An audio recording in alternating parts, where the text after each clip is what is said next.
അസ്സലാമു അലൈക്കും. ഞാനിന്ന് വന്നിട്ടുള്ളത് ഉലുവച്ചോറിൻ്റെ റെസിപ്പിയുമായിട്ടാണ്. അപ്പോൾ അതെങ്ങനെ സിമ്പിളായിട്ടും ടേസ്റ്റി ആയിട്ടും ഉണ്ടാക്കാമെന്നുള്ളത് നോക്കാം. അതിനു വേണ്ടിയിട്ട് അരക്കപ്പ് ചെറുപയർ, 1/4 കപ്പ് ഉലുവ, ഇത് രണ്ടും കൂടെ കഴുകി വൃത്തിയാക്കിയതിന് ശേഷം 4-5 മണിക്കൂർ സോക്ക് ചെയ്യാനായിട്ട് വെക്കണം. ഒന്നുകിൽ സോക്ക് ചെയ്യുന്നതിന് മുമ്പായിട്ട് ഒന്ന് അരിച്ചെടുക്കണം ഉലുവയും ചെറുപയറും, അല്ലെങ്കിൽ വേവിക്കുന്നതിന് മുമ്പായി. കാരണം ഇതിൽ ചെറിയ ചെറിയ കല്ലുകൾ ഉണ്ടാകാൻ സാധ്യതയുണ്ട്. 4 മണിക്കൂറിന് ശേഷം ഞാനിത് കുക്കറിലിട്ടാണ് വേവിക്കുന്നത്.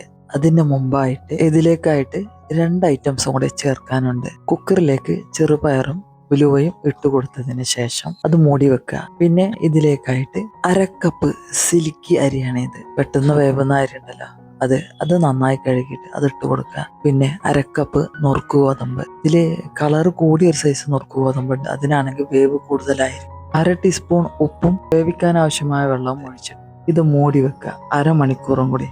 ഇതെല്ലാം കൂടെ കുതിർത്ത് വെച്ചിട്ട് 1/2 മണിക്കൂർ ആയല്ലോ. അതിനുശേഷം കുക്കറിന്റെ മൂടി തുറന്നിട്ട് ഒന്ന് തിളപ്പിക്കുക എന്ന് പറഞ്ഞിട്ടുണ്ടെങ്കിൽ നന്നായി തിളക്കണം. തിളച്ചതിന് ശേഷം കുക്കർ മൂടി വെച്ചിട്ട് 4-5 വിസിൽ വരുന്നത് വരെ വേവിക്കുക. 4-5 വിസിലിന് ശേഷം ഫ്ലെയിം ഓഫ് ചെയ്തിട്ട് 1/2 മണിക്കൂറിന് ശേഷം കുക്കർ തുറന്നാൽ മതി. ഇത് നന്നായി വേവായിട്ടുണ്ടാവും. സാധാരണയായി ഉലുവച്ചോറ് വേവിക്കുക പ്രസവം കഴിഞ്ഞ വീടുകളിലാണ്.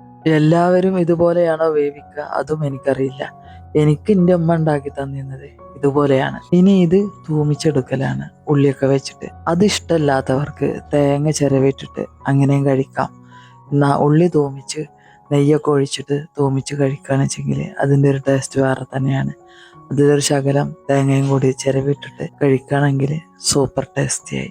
ആദ്യകാലത്തൊക്കെ ഉലുവച്ചോറ് ഉണ്ടാക്കുക എന്ന് പറഞ്ഞിട്ടുണ്ടെങ്കിൽ അതിൽ ഉലുവ അരി മാത്രമായിരുന്നു ഉണ്ടായിരുന്നത്. പിന്നെ കുറച്ചു കാലം കൂടി കഴിഞ്ഞപ്പോഴാണ് ഇതിലേക്ക് ഗോതമ്പും ചെറുപയറൊക്കെ വന്നത്.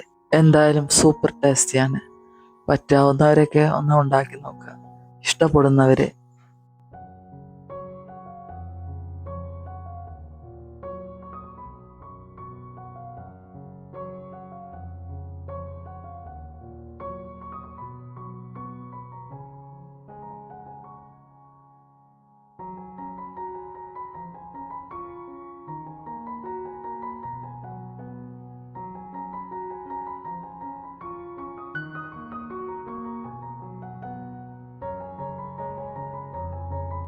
നിങ്ങൾക്ക് ഈ വീഡിയോ ഇഷ്ടമായെങ്കിൽ ഒന്ന് ലൈക്ക് ചെയ്യുക, സബ്സ്ക്രൈബ് ചെയ്യുക, മറ്റുള്ളവരിലേക്ക് എത്തിച്ചു കൊടുക്കുക.